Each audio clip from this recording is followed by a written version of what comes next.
যিসকল ছাত্ৰ ছাত্ৰীয়ে মেট্ৰিক বা হায়াৰ সেকেন্ডাৰী পৰীক্ষা দিব গৈ আছে এবাৰ তেওঁলোকৰ বাবে আজিৰ এই ভিডিঅটো অত্যন্ত গুৰুত্বপূৰ্ণ। তো ছাত্ৰ ছাত্ৰীসকল তোমালোকে নিশ্চয় জানা যে বৰ্তমান নিপা ভাইৰাছ ওলাইছে, যেনেকৈ কৰোনা ভাইৰাছ ওলাইছিলে কোভিড-19 আৰু সেই সময়ত মেট্ৰিক বা হায়াৰ সেকেন্ডাৰী পৰীক্ষা অনুষ্ঠিত কৰা নাছিলে। চৰকাৰে এনেই মেট্ৰিক বা হায়াৰ সেকেন্ডাৰী কেণ্ডিডেট সকলক পাছ কৰাই দিছিলে।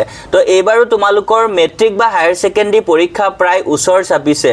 তোমালোকৰ 10 ফেব্ৰুৱাৰীৰ পৰা মেট্ৰিক পৰীক্ষা স্টাৰ্ট হ'ব। তো এতিয়া তোমালোকৰ পৰীক্ষা প্ৰায় ওচৰ চাপিছে আৰু ছাত্ৰ ছাত্ৰীসকল এতিয়া তোমালোকে নিউজত পায়ে আছা চাগে নিপা ভাইৰাছ ওলাইছে, ইণ্ডিয়াটো ওলাইছে আৰু ইণ্ডিয়াটো এই নিপা ভাইৰাছ অলৰেডি 2-3টা মান কেছ ওলাইছে।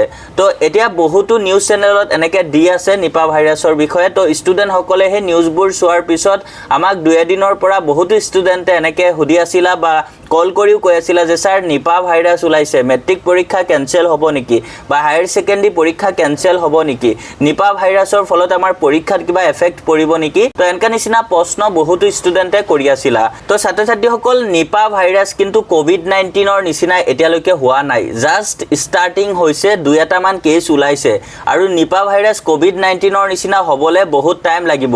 আৰু আমাৰ ইণ্ডিয়াত বৰ্তমান মেডিকেল ফিল্ড বহুত এক্টিভ আছে। নিপা ভাইৰাছে ইণ্ডিয়াত কোভিড-19ৰ নিচিনা ৰূপ ল'ব নোৱাৰে কেতিয়াও। আৰু তোমালোকৰ পৰীক্ষালে মাত্ৰ কেইদিনমান আছে।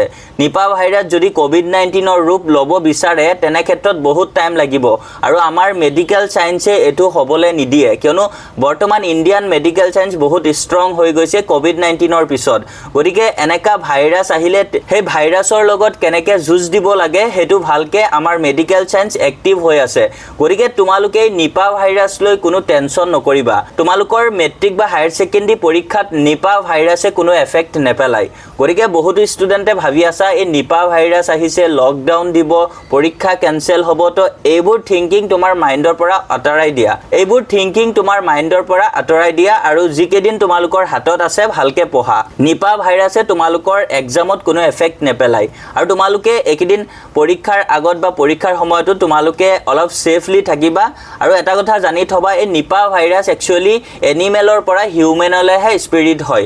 গতিকে তোমালোকে অলপ তেনেকৈ সেফলি থাকিবা আৰু এই ভাইৰাছে তোমালোকৰ এক্সামত কিন্তু কোনো ধৰণৰ এফেক্ট নেপেলায়। গতিকে তোমালোকে এইবোৰ থিংকিং বা এইবোৰ টেনশ্যন মূৰত নলবাই, যিকেইদিন আছে ভালকে পঢ়া আৰু কেতিয়াও নিপা ভাইৰাছ কোভিড-19ৰ ৰূপ ল'ব নোৱাৰে। সো তোমালোকে এই নিপা ভাইৰাছ আহিছে, এক্সাম কেনসেল হ'ব, এনেই পাছ কৰাই দিব, এইবোৰ কিন্তু তোমালোকে আকাশত চাং পতা সপোনৰ নিচিনা হ'ব। গতিকে একদম এইবোৰত নাযাবা, ভালকে পঢ়া। আৰু বহুতে এনেকৈ নিউজ দিব পাৰে যে নিপা ভাইৰাছ আহিছে, মেট্ৰিক বা হায়াৰ সেকেন্ডাৰী পৰীক্ষা কেনসেল হ'ব। তো সেইবোৰে এনেই ভিউছৰ কাৰণে ফেক ভিডিঅ'ছবোৰ এনেকৈ দি থাকিব। তোমালোকে সেইবোৰ বিশ্বাস কৰি যদি নপঢ়া তেনে ক্ষেত্ৰত কিন্তু পৰীক্ষাৰ দিনা কান্দিব লাগিব। গতিকে তোমালোকে সেইবোৰত নাযাবা।